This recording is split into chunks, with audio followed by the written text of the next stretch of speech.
Vous écoutez la pièce de radio-théâtre Judas, acte 2. Autour d'une longue table improvisée, des hommes et des femmes sont debout. Dans cette salle de la ferme, Simon, toute sa famille et quelques voisins sont réunis. Il est plus de minuit, c'est la fin du repas de la Pâque. Des enfants dorment dans les coins.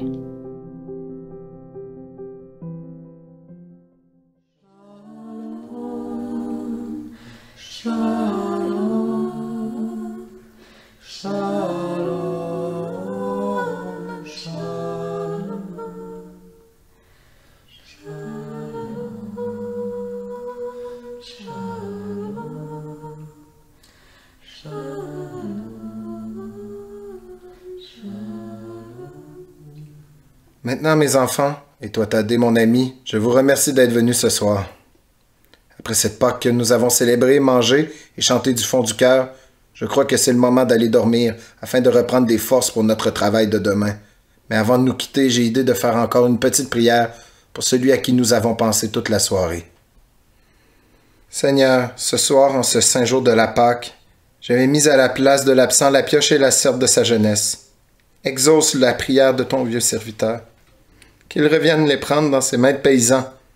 Accorde-moi de revoir ses larges empreintes dans l'argile sous les amandiers pleins d'oiseaux et d'entendre sonner sa pioche sur les pierres dans la vigne qui va fleurir. Allez dormir, il est temps.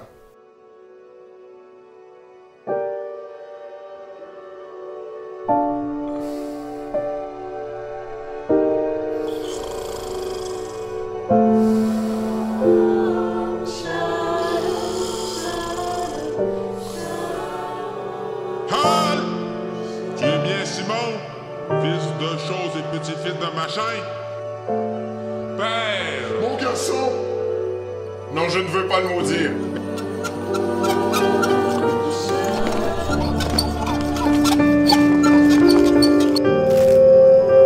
Simon, c'est encore moi.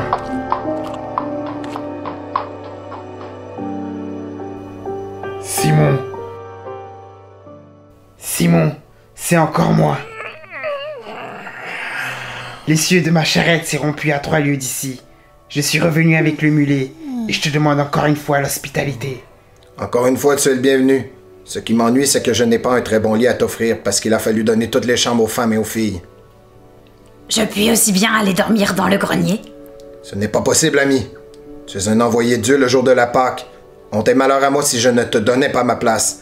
La loi ordonne que tu dormes ici. La loi est ton bon cœur, Simon. Je te suis très reconnaissant. Est-ce que tu as l'intention de repartir avant le jour? Cela pourrait arriver. Je partirai quand je m'éveillerai. Je crois qu'ici personne n'ouvrira les yeux de bonheur. Nous n'avons guère l'habitude de nous coucher si tard. Alors je ne te reverrai peut-être pas. Je te remercie de ton accueil. Si un jour tu passes par Lida, demande la maison d'Ébion, fils d'Ebenzer.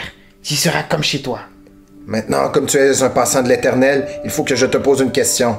Est-ce que tu as besoin d'un peu d'argent? Non, merci. Tant mieux. Parce qu'il faut que je te dise, moi je suis un peu avare. Je n'aime pas donner de l'argent. Il est si difficile à gagner. Remarque que si tu en avais vraiment eu besoin, ça ne me ferait pas plaisir. Mais je t'en donnerais quand même un peu. Enfin, tout est bien comme ça. Tu n'en as pas besoin. Tu l'as dit librement, n'en parlons plus. Si tu te réveilles, mets une bûche au feu.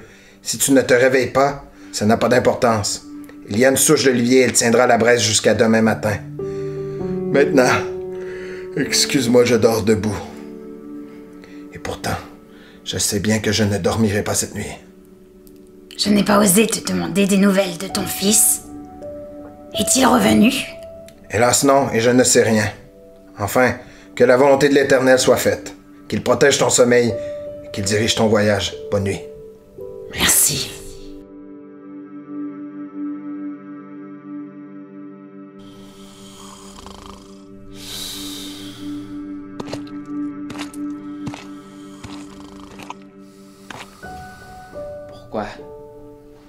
Pourquoi? Je rêve peut-être. Quand on a donné sa vie, tout son cœur, toute son âme. Non. Brusquement, comme ça, sans raison. Il doit en avoir une pourtant. Notre Père qui êtes aux cieux, quel est mon crime? Quelle est mon offense? Judas, Tu n'es pas parti? Ton père m'a donné ce lit près du feu. Ainsi le centurion a tenu sa promesse. Je ne l'ai pas vu. tu n'es pas allé à Jérusalem? J'en reviens. Tu n'as pas retrouvé tes amis. Je les ai retrouvés à l'endroit convenu et j'ai préparé la Pâque pour eux. Si je te pose ces questions, ce n'est pas par curiosité. C'est parce que tu as le visage du désespoir. Ils l'ont arrêté? Non. Pourquoi n'es-tu pas resté avec eux? C'était donc vraiment la dernière Pâque? Et vous voilà dispersés pour toujours? Il s'est passé quelque chose que je n'arrive pas à expliquer. Quelque chose d'absurde et d'horrible. Quelque chose que tu ne peux pas me dire? C'était si affreux que je me demande si j'ai bien compris. Pourtant, oui, il l'a dit.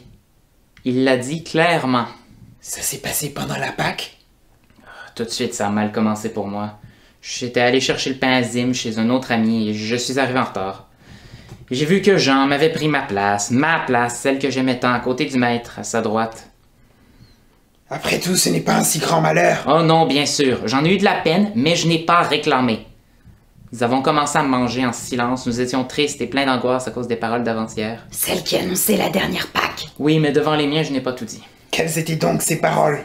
Vous savez que la Pâque a lieu dans 2 jours. Le Fils de l'homme va être livré pour être crucifié. Il avait parlé d'être crucifié. Oui, mais nous pensions que ces mots avaient un sens caché. Presque toujours, il parle par parabole. Et comme nous n'avions pas compris, nous étions troublés. Et tout à coup, dans le silence, il a dit « J'ai désiré, avec ardeur, manger cette Pâque avec vous, avant que je souffre. » Alors nous l'avons tous regardé, et j'avais des larmes dans les yeux. Ensuite, il a dit « Je vous déclare que je n'en mangerai plus désormais, jusqu'à ce qu'elle soit accomplie dans le royaume de mon Père. » En somme, il a annoncé sa mort. Pourquoi? Je ne sais pas. Plusieurs pleuraient sans rien dire, et j'avais la gorge serrée, et je n'arrivais pas à manger. Moi qui pensais que c'était la dernière Pâque, parce qu'il voulait nous envoyer au-delà des mers pour porter la bonne nouvelle au peuple lointain. Mais tout à coup, il s'est levé, et il a dit la phrase terrible. Laquelle? En vérité, je vous le dis, un de vous doit me trahir. Il l'a dit à haute voix. Il l'a dit simplement. Un de vous doit me trahir. Alors tous ont cessé de manger. Il y avait un silence énorme. Nous étions pâles et glacés de stupeur. Puis plusieurs ont demandé « Maître, est-ce moi ?» Mais il ne répondait pas. Et tout à coup, il m'a regardé en face. Alors à mon tour, j'ai demandé « Maître, est-ce moi ?» Et il m'a répondu « C'est toi, tu l'as dit. » Les autres l'ont entendu? Oui, il l'avait dit à haute voix. Alors, ils t'ont sauté à la gorge? Non, personne n'a bougé. Ils n'ont même pas osé parler. Ils n'ont pas osé défendre leur maître? Ils n'ont pas osé empêcher le traître de sortir pour exécuter la trahison? Oui, tu as raison, je ne comprends pas. Et toi? Qu'as-tu dit? Mais je n'ai rien pu dire, j'étais comme un homme foudroyé. Il m'a fait signe, je me suis approché. Alors il m'a dit à voix basse, « Ce que tu as à faire, fais-le vite. » Je suis sorti à reculons, dehors il faisait nuit. Et il ne t'a pas dit ce que tu avais à faire? Mais je n'avais rien à faire, le repas de la Pâque était servi et rien ne manquait. Ainsi, il t'accuse de le trahir. Il te conseille de le trahir le plus vite possible. Je ne comprends pas. Non plus, il est souvent difficile de le comprendre. Les prophètes sont toujours un peu obscurs. Il est bien plus qu'un prophète. Qui peut être plus qu'un prophète? L'envoyé de Dieu, le Fils de Dieu, le Messie. Voilà, je l'ai dit, il est venu avant le jugement et il va bientôt se révéler. Le Messie. Je te le dis en vérité. En vérité, je ne peux pas te croire. Alors tu ne peux pas me conseiller. Écoute, s'il était celui que tu dis, il connaîtrait le fond de ton cœur. Il le connaît certainement, il entend les pensées des hommes. Et il sait donc s'il est vraiment le messager, que tu n'as jamais eu intention de le livrer. Sans aucun doute, il le sait, puisque c'est la vérité. Alors ces dernières paroles n'ont aucun sens. Les dernières paroles, il les a dites à voix basse, pour moi seul, comme un secret. Les autres ne les ont pas entendues. Il y a là un mystère. Il faut examiner les mots. Un de vous doit me trahir. Cela peut vouloir dire un de vous me trahira ou bien un de vous a l'intention de me trahir. C'est très clair. Non, ce n'est pas très clair. Parce que cela peut vouloir dire aussi, il faut que l'un de vous me trahisse. Ou encore, un de vous a le devoir de me trahir. Comment la trahison serait-elle un devoir? Es-tu absolument sûr que cet homme soit celui que tu dis. Je le dis parce que je le sais. Et je le sais parce que je l'ai vu. Oui, j'ai vu marcher les paralytiques. J'ai vu tomber les croûtes des lépreux. J'ai vu se rallumer les yeux blancs des aveugles. À Cana, avec un panier de poissons que portait Pierre et un panier de pain que je portais, il a nourri 5000 personnes. Un jour, il a maudit un très gros figuier. Et l'arbre a séché sous nos yeux. S'il est le Messie, c'est un ordre qu'il t'a donné, une mission qu'il t'a confiée. Comment la trahison serait-elle un devoir? C'est un devoir de le livrer, s'il est venu pour accomplir les Écritures. Et le prophète a même annoncé le prix de la trahison, 30 deniers d'argent. Je l'ai cru parfois, mais je repoussais cette idée parce que les Écritures sont bien cruelles. Ce n'est pas à nous de juger les plans de l'Éternel. En parlant de celui qui doit venir, Isaïe a dit, on le maltraite et il accepte la souffrance. Il n'ouvre pas la bouche, c'est un agneau qu'on mène à l'abattoir. Tu crois qu'il parlait de Jésus? Je ne sais pas, mais je sais qu'il parlait du Messie. Et Zacharie a dit... Il sera mis au rang des criminels. Et n'a-t-il pas dit lui-même, il faudra que je souffre, il faudra que j'aille à Jérusalem pour y être crucifié. Oui, il nous l'a dit plusieurs fois, mais pourquoi? Il le sait, et Dieu le sait. Et puis, la tragédie n'irait certainement pas jusqu'au bout. Que veux-tu dire? Pour sonder le cœur d'Abraham, l'Éternel lui ordonna d'égorger son fils. Mais au moment où le père tremblant approchait le couteau de la gorge tendue, Dieu remplaça l'enfant par un agneau. Celui qui a épargné le Fils de l'homme, crois-tu qu'il permettrait le supplice de son propre fils? Si Jésus est le Messie, les Écritures disent qu'il doit être livré. Et pour cette mission, c'est toi qui l'as choisi. Pour cette mission, c'est toi qui l'as choisi.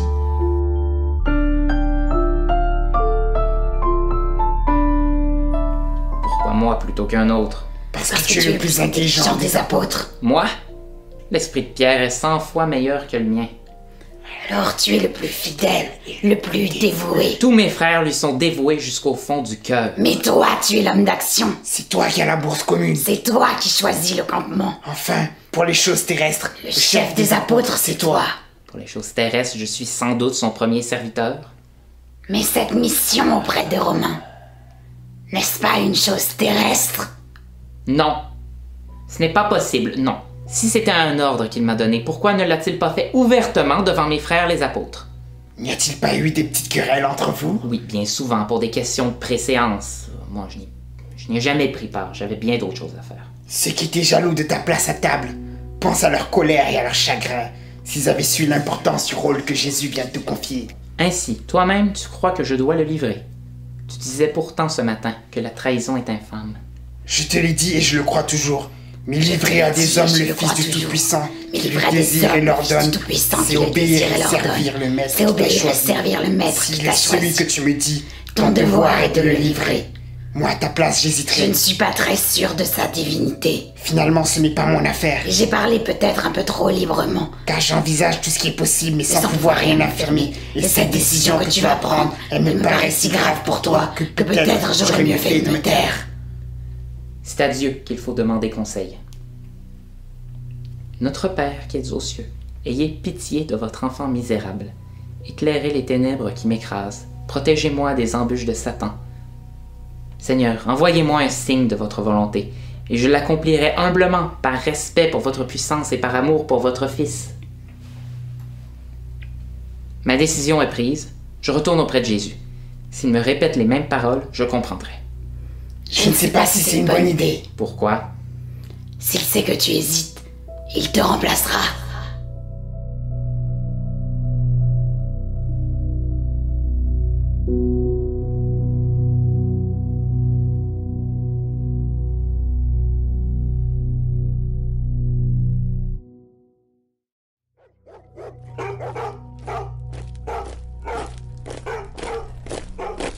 En voilà deux! Est-ce que c'est ça? Celui-là n'est pas de la bande, ils sont tous plus jeunes que lui. Mais celui-ci est sans doute... Si tu cherches Judas l'Iscariote, c'est moi. Où sont les autres? Je ne te le dirai pas parce que tu veux leur faire du mal. Ha! Ça commence bien! Mettez-lui les fers! voilà peut-être le signe que t'envoie l'Éternel. Mais qu'est-ce qu'il raconte celui-là? Et d'abord, qui es-tu? Un passant du désert, Seigneur, qui a reçu l'hospitalité de son frère. Bien, fouillez la baraque et tout le monde en bas!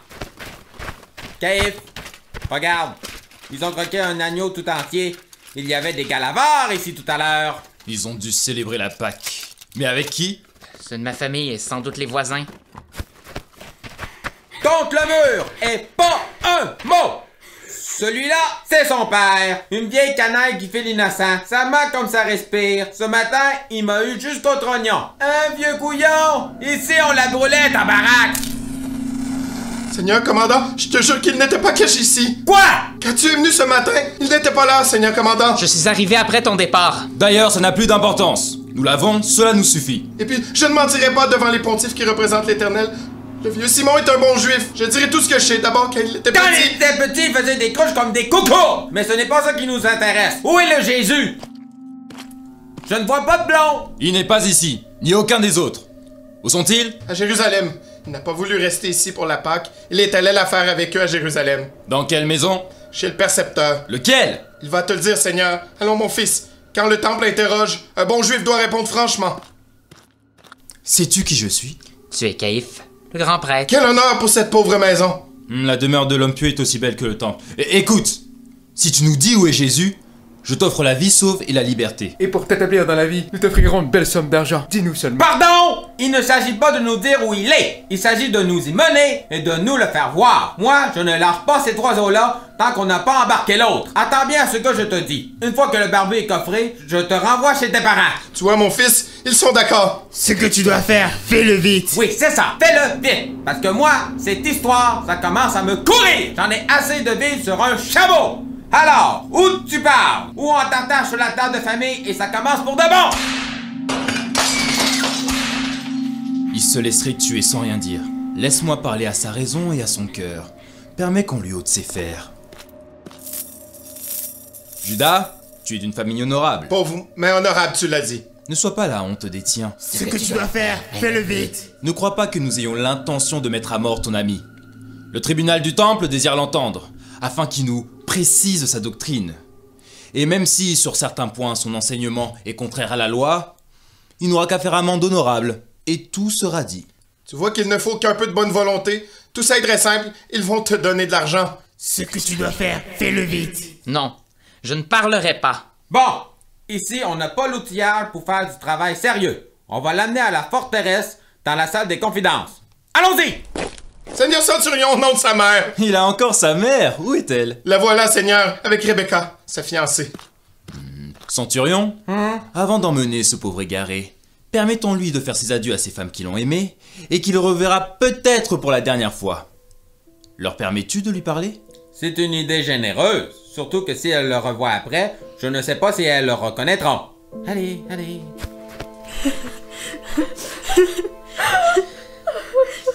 Adieu ma mère, adieu ma sœur, il faut que je cède à la force.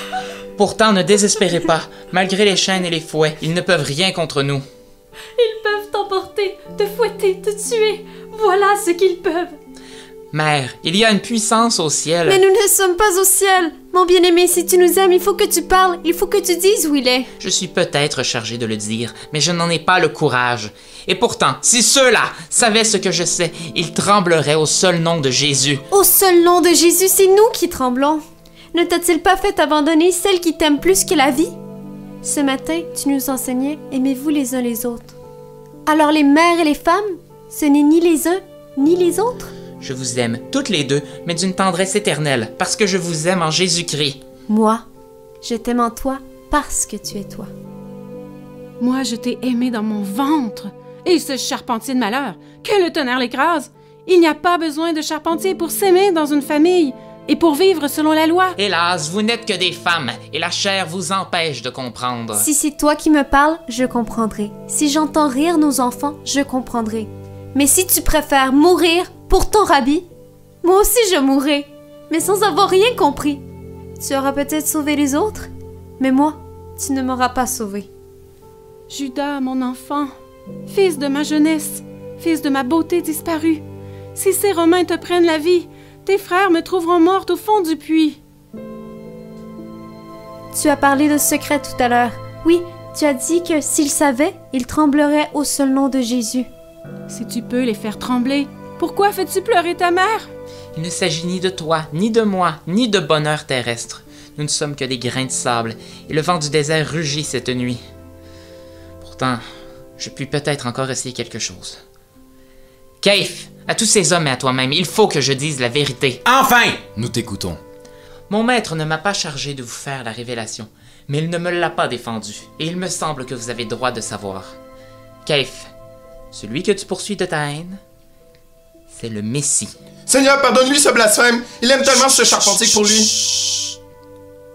Et ensuite? Le Messie promis par les Écritures, l'envoyé de la Toute-Puissance. Il est aujourd'hui sur la terre et il a pris le nom de Jésus-Christ. Oui, mon maître Jésus, c'est le Messie.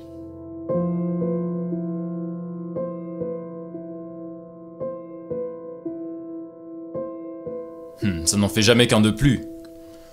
Mon père, Anna, en a connu 4 qui furent correctement et sévèrement fouettés et lapidés. Pour moi, le tien n'est jamais que le second. Écoute, j'ai vécu 3 ans près de lui, j'ai vu les miracles. Ils en font tous. Aucun, jamais, n'a pu ressusciter les morts.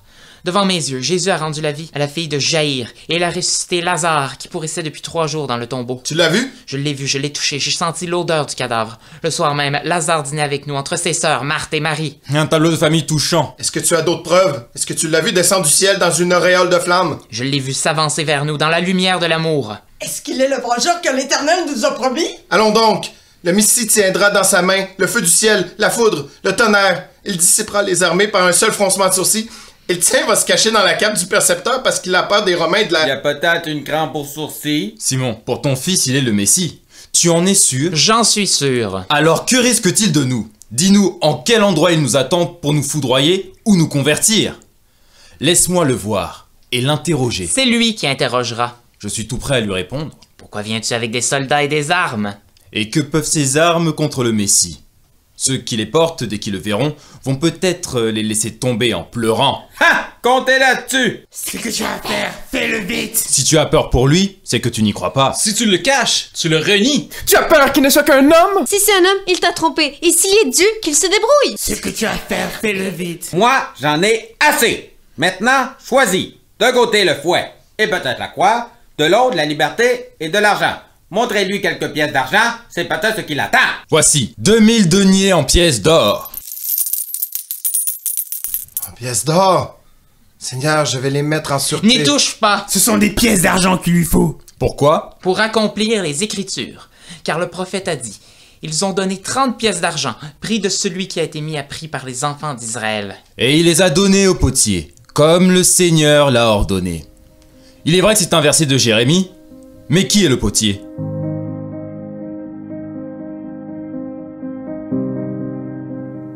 Avant d'être apôtre, j'étais potier. Et tu crois que l'on parle de toi dans les livres saints? Pourquoi n'en parlerait-on pas? Accomplissons donc les Écritures. Donnez-lui 30 pièces d'argent. 30 pièces d'argent d'un denier si vous les avez. Ce sera le signe et je ne pourrai plus douter.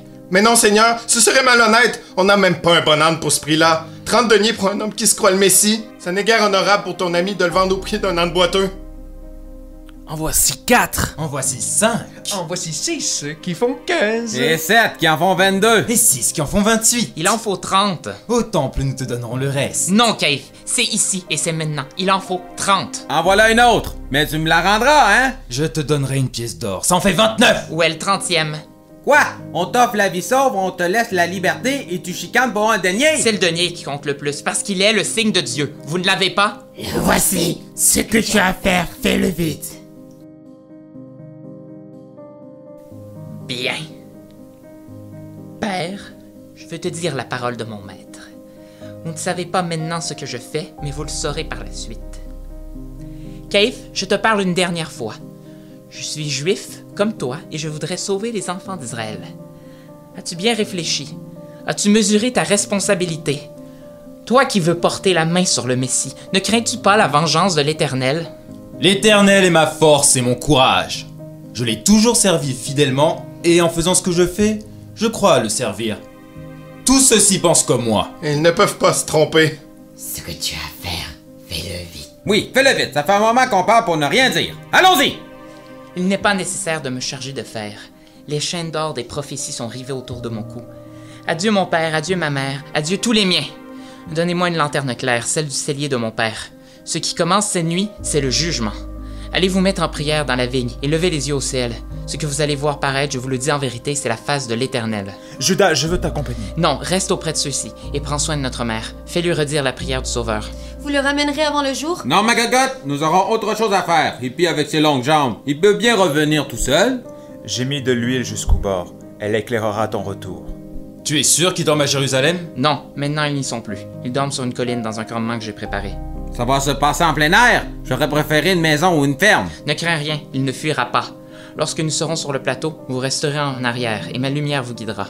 Et quand j'arriverai près de Jésus endormi, je m'agenouillerai près de lui, je l'éveillerai en lui touchant l'épaule afin que le Seigneur me reconnaisse, et il se lèvera sur ses pieds. Alors, en signe d'amour et d'obéissance, je lui donnerai le baiser de paix. Ce sera le moment de vous approcher de lui et que l'Éternel ait pitié de vous. Judas, tu te conduis en bon juif. Tu fais ton devoir, tu obéis au temple. Tu ne le regretteras pas. Keif, je fais ce que j'ai à faire, mais ce n'est pas à toi que j'obéis. Allons, il est temps. Vaudrait peut-être mieux lui mettre les fers. Oh, y a pas de danger. C'est dehors, c'est grand et c'est noir. Et s'il fout le camp? On lui mettra les chiens aux fesses et tout ce qu'il y en restera ne fera pas la carte d'un pot au feu. Allez, allez. S'il y en a qui vont dans la vigne et qui voient la face de l'Éternel, donnez-lui bien le bonjour de ma part.